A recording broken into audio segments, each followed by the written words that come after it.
Hello everyone. Dynamics में SHM topic के बाद हम हुक्स लॉ स्टार्ट कर रहे हैं। तो सबसे पहले हुक्स लॉ के स्टेटमेंट की बात कर लेते हैं। तो इसका स्टेटमेंट है the tension of a wide elastic string is proportional to its expansion per unit of length. किसी विस्तृत प्रत्यास्थ डोरी का तनाव उसकी लंबाई में प्रति इकाई विस्तार के समानुपाती होता है। कोई इलास्टिक स्ट्रिंग है, ऐसी स्ट्रिंग जिसे स्ट्रेच किया जा सकता है, खींचा जा सकता है। तो अगर हम उसे स्ट्रेच करते हैं, खींचते हैं, तो उसमें टेंशन जनरेट होगा। तो वो जो टेंशन जो है वो उस स्ट्रिंग में जो एक्सटेंशन हमने जो उसको स्ट्रिंग को खींचा है, तो जितना एक्सटेंशन है पर यूनिट वो एक्सटेंशन जितना होगा उसके प्रोपोर्शनल होगा टेंशन। हुक्स लॉ ये कहता है। अगर हम इसे समझ के देखें तो जैसे सपोज ये हमारी ओ ए एल लेंथ की कोई इलास्टिक स्ट्रिंग है, ठीक है। इसके एक साइड को सपोज फिक्स कर दिया गया है और दूसरे साइड को ऐसे खींचा जाता है। तो खींच के सपोज हमने यहाँ से ए डैश तक इसको खींच लिया और ये जो एक्सटेंशन है, जो विस्तार है, दैट इज एक्स, ठीक है। अब जब हमने इसको खींचा है तो इसमें टेंशन जनरेट हुआ है, तो टेंशन सपोज टी है। तो हुक्स लॉ ये कहता है कि ये जो टेंशन है ना, ये प्रोपोर्शनल होगा per unit length of expansion की। देखो पूरी स्ट्रिंग के अंदर टोटल एक्सपेंशन एक्स है, मतलब एक्चुअल लेंथ अगर एल है तो एक्सपेंशन एक्स है। तो पर यूनिट के हिसाब से अगर हम एक्सपेंशन की बात करें तो ये हो जाएगा एक्स अपॉन एल। मतलब हम क्या कह रहे हैं, टेंशन जो है वो प्रोपोर्शनल होगा एक्स अपॉन एल के, या फिर हम इसे लिख सकते हैं T is equals to lambda x upon L. यहाँ पे ये जो लेमडा है इसे कहते हैं modulus of elasticity, modulus of elasticity, प्रत्यास्थता गुणांक। तो एक्स जो है वो एक्सपेंशन है, स्ट्रिंग में जो विस्तार है वो है, और एल स्ट्रिंग की एक्चुअल लेंथ को डिनोट कर रहा है।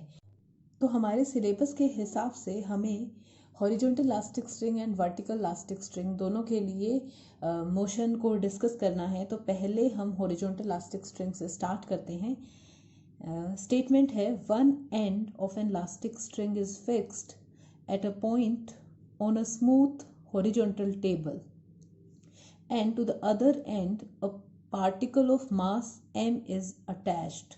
The particle is pulled up to a small distance and then released. Discuss its motion. देखो हमें ये दे रखा है कि एक इलास्टिक स्ट्रिंग है जिसे एक स्मूथ टेबल पे रखा गया है। एक पॉइंट फिक्स कर दिया गया है टेबल पे। देखो टेबल जो है वो स्मूथ है, मतलब फ्रिक्शन फोर्स नहीं होगा। और ये दूसरा एंड है सपोज इलास्टिक स्ट्रिंग का, और ऐसा करते हैं हम इसकी जो एक्चुअल लेंथ है वो स्मॉल ए अज्यूम कर लेते हैं, ठीक है। यहाँ पे एम मास का एक पार्टिकल अटैच किया गया है। अब फिर क्या किया है, उस पार्टिकल को थोड़ा सा खींच करके छोड़ दिया गया है। Particle is pulled up to a small distance and then released. ये सपोज हमारा पॉइंट ओ है, ये सपोज हमारा पॉइंट ए है, और इसे यहाँ से सपोज बी पॉइंट तक, ये डिस्टेंस हम बी ले लेते हैं, बी पॉइंट तक खींच करके छोड़ दिया गया है। तो अब इसका मोशन स्टडी करो। तो देखो यहाँ पे जो पार्टिकल था जिसका मास m है उसे हम ऐसे स्ट्रेच करके छोड़ेंगे, तो अब ऑब्वियसली जो टेंशन फोर्स है वो अगेंस्ट वर्क करेगा, तो वो रिस्टोरिंग फोर्स है वो अपने उस पोजीशन में वापस जाएगा। तो ये इधर जाएगा, ठीक है, इधर जाके और इस तरफ जाके फिर वो वापस आएगा, ठीक है। ऐसे ऐसे ऐसे स्ट्रेच करके छोड़ोगे तो वो इस तरह से मोशन करेगा। तो हमें उस मोशन को डिस्कस करना है कि वो किस तरह का मोशन होगा। तो यहाँ से ए पॉइंट से ए तक एक्चुअल लेंथ थी, हमने उसे बी तक एक्सटेंड करके छोड़ दिया। अब जब छोड़ा है तो पार्टिकल की कोई वेलोसिटी नहीं है, वो इस तरफ जो टेंशन लगेगा उसकी वजह से, टेंशन सपोज टी है, उसकी वजह से मूव करेगा, ठीक है। तो जब यहाँ से पार्टिकल ए की तरफ जा रहा है तो हम यहाँ इनिशियली वेलोसिटी 0 ले रहे हैं और टेंशन की वजह से वो ए की तरफ जाएगा, और जैसे ही टेंशन की वजह से ए की तरफ जाएगा तो वो कुछ वेलोसिटी गेन कर लेगा। तो हम ऐसा मान लेते हैं कि ये पार्टिकल की टाइम टी पे पोजीशन है, टी टाइम पे, और इस टाइम टी पे जो पोजीशन है यानी कि ए पी डिस्टेंस जो है इसको हम एक्स अज्यूम कर लेते हैं। तो देखो होगा क्या, यहाँ से जब हम पार्टिकल को छोड़ेंगे तो वो टेंशन की वजह से इस तरफ जाएगा और वो कुछ वेलोसिटी गेन कर लेगा। जैसे ही ए पे पहुँचेगा, ए पे पहुँचते ही वो अपनी एक्चुअल लेंथ में आ गई स्ट्रिंग, तो टेंशन ज़ीरो हो गई। टेंशन ज़ीरो हो गई, लेकिन पार्टिकल ने वेलोसिटी गेन कर रखी है, तो उस वेलोसिटी की वजह से उस कांस्टेंट वेलोसिटी से पार्टिकल ओ की तरफ जाएगा। ठीक है, अब कांस्टेंट वेलोसिटी से चल रहा है, कोई अगेंस्ट फोर्स लग नहीं रहा है, तो वेलोसिटी ज़ीरो कैसे होगी? तो इसलिए इसी डायरेक्शन में मोशन होता रहेगा। ठीक है, एक्चुअल लेंथ तक ए डैश तक कोई प्रॉब्लम नहीं है, उसी कांस्टेंट वेलोसिटी से पार्टिकल मूव करेगा। जैसे ही ए डैश से आगे बढ़ेगा पार्टिकल, ये सपोज बी डैश है, ए डैश से आगे बढ़ेगा, वापस टेंशन फोर्स लगेगा, टेंशन फोर्स लगेगा अगेंस्ट। अब जब टेंशन फोर्स अगेंस्ट लगेगा तो वेलोसिटी जो है वो डिक्रीज होना शुरू होगी। अब डिक्रीज होते होते वेलोसिटी जब ज़ीरो होगी तब तक पार्टिकल मूव करेगा। तो पार्टिकल बी डैश पे पहुंचा, यहाँ पे वेलोसिटी ज़ीरो हो गई, वेलोसिटी ज़ीरो हो गई, लेकिन टेंशन फोर्स लगा हुआ है, तो टेंशन फोर्स की वजह से पार्टिकल इस तरफ मूव करेगा। इस तरफ मूव करेगा तो वो कुछ वेलोसिटी गेन कर लेगा। जैसे ही ए डैश पे पहुंचेगा, ए डैश पे पहुंचते ही टेंशन ज़ीरो हो गया, टेंशन ज़ीरो हो गया, लेकिन पार्टिकल की कुछ वेलोसिटी है, उस वेलोसिटी की वजह से पार्टिकल मूव करेगा। तो कांस्टेंट वेलोसिटी से मूव करता रहेगा ए पॉइंट तक। ए से आगे जब जाएगा, ए से आगे जाने पर टेंशन अगेंस्ट लगेगा तो वेलोसिटी डिक्रीज होना शुरू होगी और वेलोसिटी बी पे पहुंच के ज़ीरो हो जाएगी। ठीक है, तो अगर हम इसे ध्यान से देखें तो बी से ए तक का जो मोशन है वो तो है SHM, सिंपल हार्मोनिक मोशन, क्योंकि वो अट्रैक्शन फोर्स की वजह से हो रहा है। ठीक है, और यहाँ ए पे पहुंचने के बाद अट्रैक्शन फोर्स ज़ीरो हो गया। अब ए से ए डैश तक मोशन हुआ है कांस्टेंट वेलोसिटी की वजह से, तो यहाँ से यहाँ तक जो ए से ए डैश तक का जो मोशन है वो है कांस्टेंट वेलोसिटी की वजह से होने वाला मोशन। और फिर ए डैश से बी डैश तक वापस अट्रैक्शन फोर्स की वजह से मोशन होगा, तो ए डैश से बी डैश तक वापस SHM होगा। ठीक है, तो ये मैंने एक्सप्लेन कर दिया। अब इसे हमें सिर्फ थोड़ा बहुत लिखना है।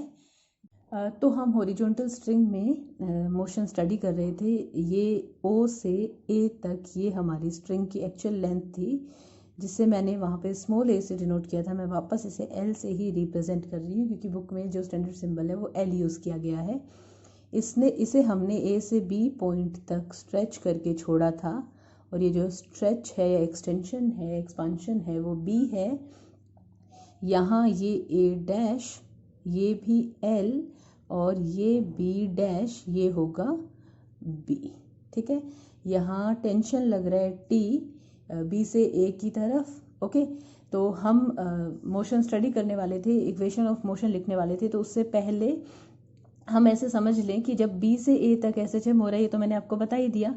तो जब बी से ए तक SHM हो रहा है तो ए जो है ना वो मीन पोजीशन है, क्योंकि जो टी टेंशन है, जो अट्रैक्शन फोर्स है, वो ए की तरफ लग रहा है, और जब पार्टिकल बी से ए पे पहुंचेगा तो ये ज़ीरो हो जाएगा।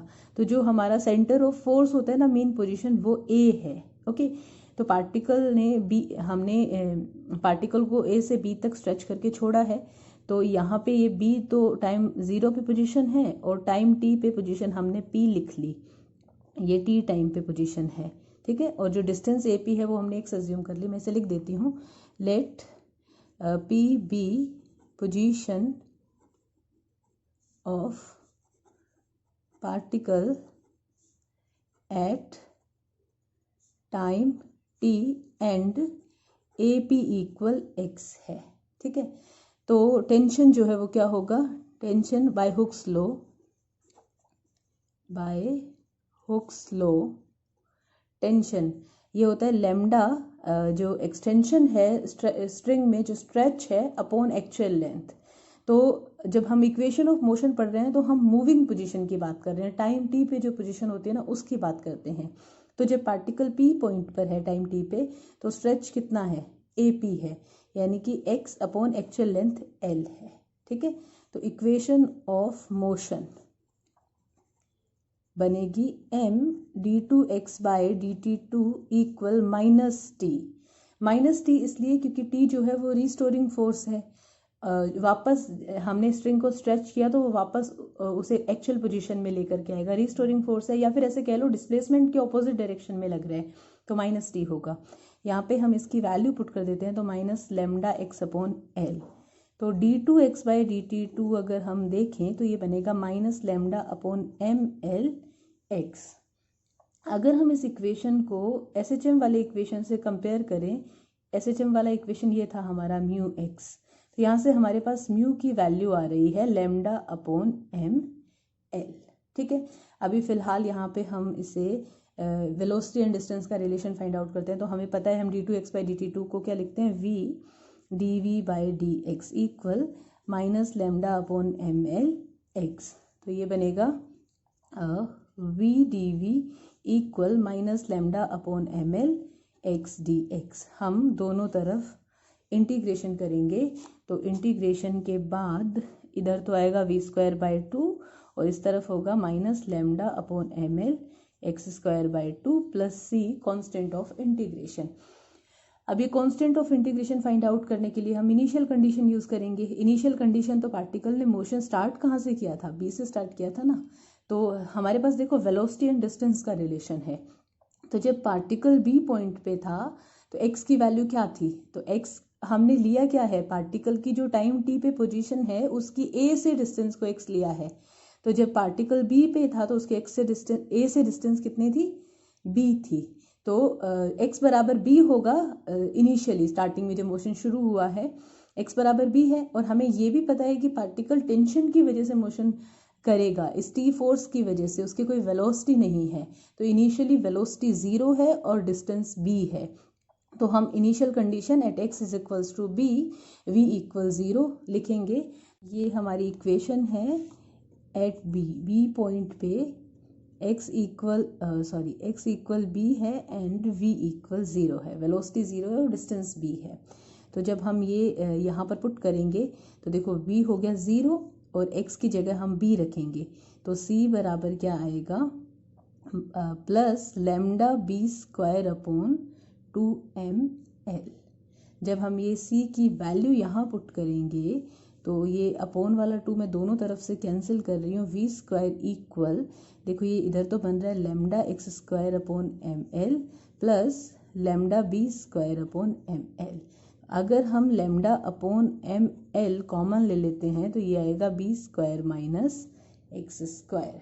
तो ये आ गया हमारे पास वेलोसिटी एंड डिस्टेंस का रिलेशन। ठीक है, और अगर हम पीरियड ऑफ SHM देखें, पीरियड ऑफ SHM, तो ये हमें पता है 2 pi upon under root mu होता है। तो 2 पाई अपॉन यहाँ पे म्यू की वैल्यू थी लेमडा अपॉन ml, तो ये बनेगा under root ml upon lambda. ठीक है, तो ये SHM का पीरियड हो जाएगा। अब देखो पार्टिकल जो है ये हमारा O है, ये A है और ये B है। B से O तक जब आएगा तब तो आएगा SHM से। यहाँ पे आते ही जो फोर्स है T टेंशन वो 0 हो जाएगा। ठीक है, टेंशन 0 हो जाएगा और साथ ही साथ जब पार्टिकल यहाँ पे आएगा तो x भी 0 हो जाएगा, क्योंकि हमने x लिया क्या था, B से A तक जब पार्टिकल मूव कर रहा है तो पार्टिकल की A से जो डिस्टेंस है वो हमने x ली थी। जब पार्टिकल A पे पहुंच गया तो x बराबर 0 हो गया। ठीक है, तो एट A पॉइंट पर x क्या है, 0 है। x 0 है तो वेलोसिटी क्या बनेगी, v square equal lambda b square upon ml। ठीक है, तो A पॉइंट से इस वेलोसिटी से पार्टिकल मूवमेंट शुरू करेगा, इस कांस्टेंट वेलोसिटी से, और A से A डैश तक पार्टिकल यही वेलोसिटी मेंटेन करते हुए आएगा। A डैश के बाद फिर से उसमें B डैश तक SHM लगेगा। तो पार्टिकल A से A डैश तक इस यूनिफॉर्म वेलोसिटी से मूव करेगा। और यूनिफॉर्म वेलोसिटी के लिए मतलब इसके लिए अगर हम देखा जाए, अगर हम देखने जाएं इक्वेशन ऑफ मोशन क्या बनेगी ए से ए डैश के बीच में, तो equation of motion A to A dash क्या बनेगी। देखो वैसे भी यूनिफॉर्म जब वेलोसिटी है, स्पीड वेग जो है वो एक समान है, इसका मतलब वेलोसिटी में चेंज नहीं हो रहा, तो एक्सेलरेशन ज़ीरो। और वैसे यहाँ से अगर हम देखें, हमने जो इक्वेशन ऑफ मोशन लिखी थी, तो हमारा टेंशन ज़ीरो हो गया, टेंशन ज़ीरो हो गया मतलब इक्वेशन ऑफ मोशन क्या बनी, d2x/dt2 बराबर ज़ीरो। ठीक है, और यूनिफॉर्म वेलोसिटी के लिए भी यही इक्वेशन बनती है। तो ए से ए डैश तक पार्टिकल क्या इक्वेशन ऑफ मोशन ये होगा, और इस कांस्टेंट वेलोसिटी से पार्टिकल मूव करेगा। तो ये हॉरिजॉन्टल इलास्टिक स्ट्रिंग के लिए मोशन से रिलेटेड कुछ कॉमन चीज़ें। बाकी एसएचएम में जो कॉमन है वो मैं रिपीट नहीं कर रही हूँ। अगले वीडियो में हम इस हुक्स लॉ पे बेस्ड या फिर ऐसे कह लो हॉरिजॉन्टल इलास्टिक स्ट्रिंग के एग्जांपल्स करेंगे। यहाँ तक कोई डाउट हो तो आप मुझसे पूछ सकते हैं। Thank you.